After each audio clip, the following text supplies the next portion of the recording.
தண்டகாரன் வந்து அவருக்கு நான் கதையே சொல்லாத முன்னே தான் அவர் ஒத்துக்கிட்டார். ஓ! ஆமா. ஏன்னா அந்த கதைக்கு ஹீரோ வந்து கலையரசன் ஏற்கனவே இருக்காரு. ஆமா. இன்னொரு ஹீரோ வந்து அமீர் அண்ணன் தான், இயக்குனர் அமீர் தான் இருக்கிறாங்க. அவர் வந்து அண்ணா கதை கேட்டு இந்த படத்தை நடிக்கிறதுக்காக அவர் வந்து ஒரு 4 மாதம் வெயிட் பண்ணியிருந்தாரு. நமக்கு நீலத்தோடு சேர்ந்து வேற ஒரு நிறுவனம் வந்து தயாரிக்கிறதா இருந்தது. அவங்க வந்து கொஞ்சம் இந்த கொரோனா காலத்தில் அவங்க வந்து கொஞ்சம் பின்வாங்கிறதா இருந்தது. அப்போ அவங்களுடைய சூழல், அந்த பொருளாதாரம் நிறைய சிக்கல் வந்துச்சு அவங்களுடைய நிறுவனத்துக்கு. இப்போ அதை ஒட்டி இப்போ லேர்ன் அண்ட் டீச் தான் வந்து நீலத்தோடு வராங்க. அப்போ இவங்க வரும்போது அமீர் அண்ணனுக்கு வந்து வேற ஒரு படத்துக்கு கமிட்மெண்ட் இருந்தது. இப்போ அவர் வந்து அந்த படத்துக்கு போக வேண்டியதாக இருந்தது. இப்போ நம்ம படம் தள்ளி வந்தது. அப்போ ஏற்கனவே நான் கொரோனாவில் 2 வருஷம் வெயிட் பண்ணியிருக்கிறேன்.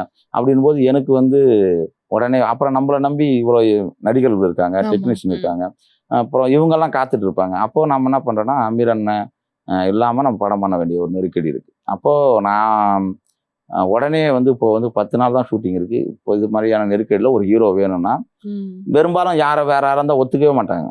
இப்போ ஏன் நான் தினேஷை தேர்ந்தெடுக்கிறேன்னு சொல்கிறதுக்கு காரணம் என்னன்னா, இப்போ வேற ஒரு இயக்குனரை வேற ஒரு நடிகரை போய் நான் தேர்ந்தெடுத்தேன்னா அவங்க வந்து குறைஞ்சபட்சம் ஒரு 6 மாதம் சொல்லுவாங்க, 1 வருஷம் சொல்லுவாங்க, சில பேர் 2 வருஷம் கூட சொல்லுவாங்க, சில பேர் வந்து ஒரு 2 மாதம் 3 மாதம்னுவாங்க. இப்போ வந்து நான் எல்லாமே ஒரு யூனிட்டே செட் ஆயிடுச்சு, இத்தனாம் தேதி ஷூட்டிங்னு. இந்த நேரத்தில் வந்து ஒரு ஹீரோ இல்லைன்னொடனே இப்போ நான் உடனே என் கதையை புரிஞ்சுக்கிட்டு உடனே ஒத்துக்கணும், அந்த கேரக்டராகவும் மாறணும் அப்படின்னா அது வந்து சாத்தியமாக வந்து சினிமாவில் பெரும்பாலும் சாத்தியம் இருக்காது. அது ஏதாவது ஒரு அரிதான ஒரு நிகழ்வு தான் நடக்கும். அதை மாதிரி தான் நான் உடனே வேற எனக்கு ஒரு பிரச்சனை, என் பிரச்சனையை எல்லாத்தையும் புரிஞ்சுக்கிட்டு உடனே ஒத்துக்குவாங்கன்னா அது வந்து தினேஷாக தான் இருக்கும்னு நான் நம்பினேன்.